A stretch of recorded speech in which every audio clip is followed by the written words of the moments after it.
Ce sont les hélices et leur rotation particulière qui rendent le bateau invisible aux oreilles des sonars. Mais il y a un autre moyen de repérer une frégate à plusieurs kilomètres.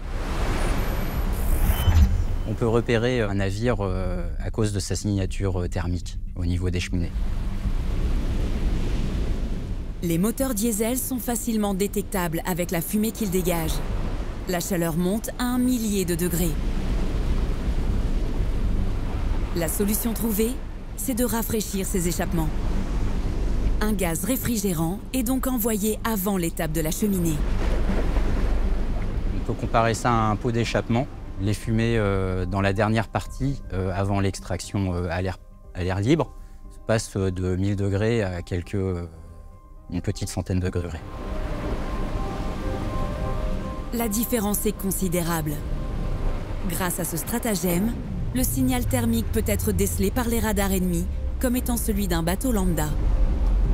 Un bateau de guerre tel que FDI, qui fait 140 mètres de long, signe à peu près la taille d'un bateau de pêche. Se rapprocher d'une cible en se faisant passer pour autre chose qu'un navire de guerre est une prouesse technologique là aussi. En matière de bruit, les 2 lignes d'arbres qui sont actionnées par les moteurs pour faire tourner les hélices bénéficient d'un travail hors du commun. Pour supprimer le moindre frottement, l'usinage des 2 arbres est essentiel. Ce qui est extrêmement intéressant sur la propulsion, c'est la longueur des lignes d'arbres. On atteint 40 mètres de long et on les règle au 10e de millimètre. Quand on imagine la longueur d'un bateau, l'assemblage des différents morceaux du bateau et qu'à la fin, on arrive à des niveaux de précision au 10e de millimètre, c'est une maîtrise technique exceptionnelle pour tous les métiers. Le réglage des arbres fait partie des dernières séquences dans cette forme d'assemblage. La touche finale, c'est l'ouverture des vannes pour faire entrer l'eau de mer.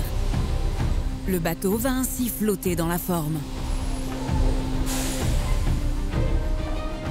Donc là aussi, c'est un moment émouvant, parce que là, c'est la première sortie mer du navire. On est tous sur le quai ce jour-là.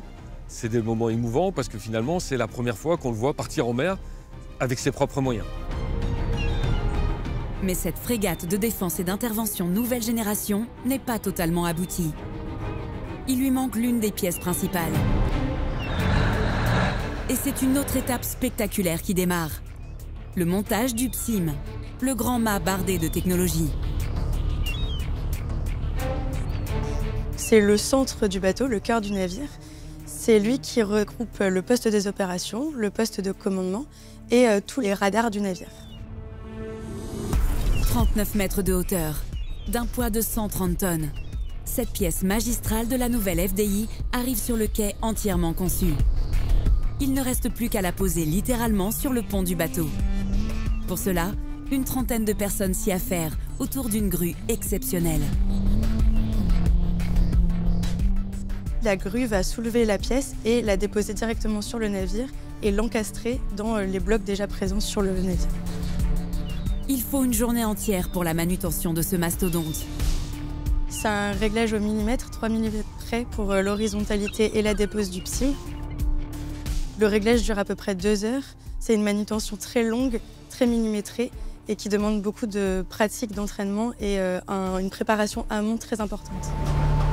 Sur le PSIM se trouve l'une des grandes nouveautés du bateau. Un radar de la société française Thales.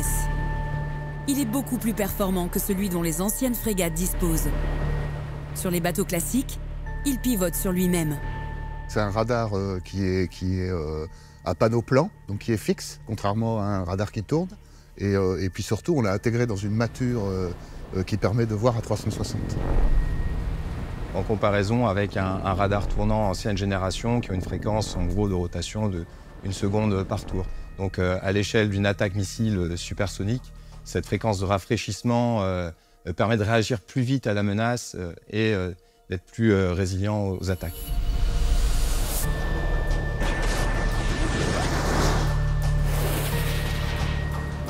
Pour aller encore plus vite dans sa riposte, le radar peut lui-même lancer automatiquement un missile.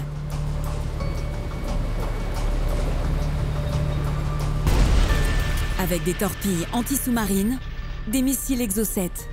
La FDI est armée pour toute attaque d'envergure. Mais elle peut aussi se défendre face à des terroristes sur de simples embarcations. Des offensives qui sont perpétrées dans un environnement propice aux attaques. C'est le genre de menace qu'on peut rencontrer quand on navigue à proximité des côtes avec un trafic important, bateaux de plaisance, voire engins de plage. Et c'est là que le danger est maximal.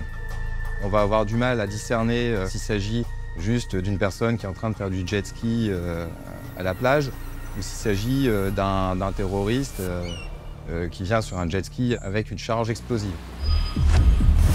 Pour les neutraliser, de l'artillerie lourde est positionnée tout autour de la FDI.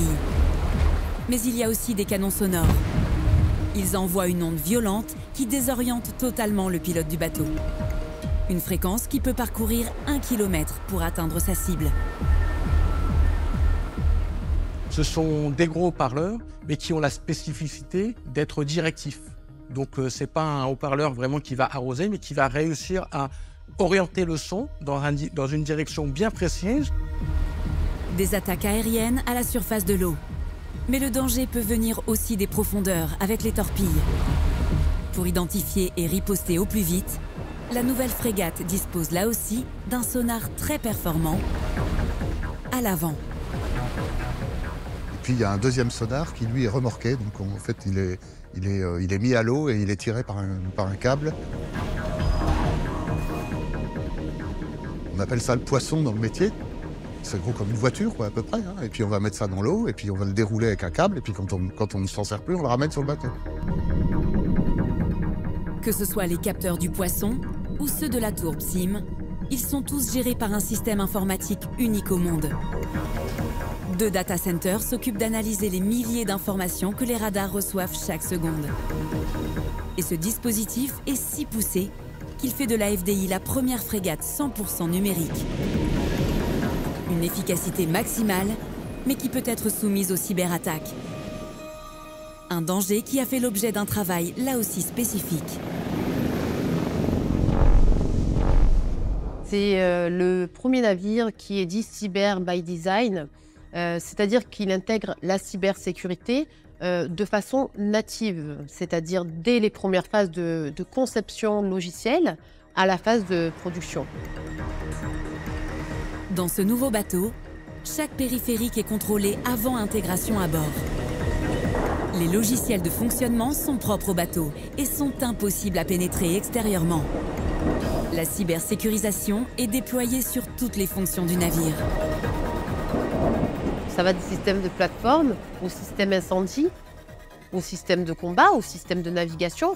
Donc on vient venir vraiment sécuriser l'ensemble du navire, hein, jusqu'à la propulsion bien sûr.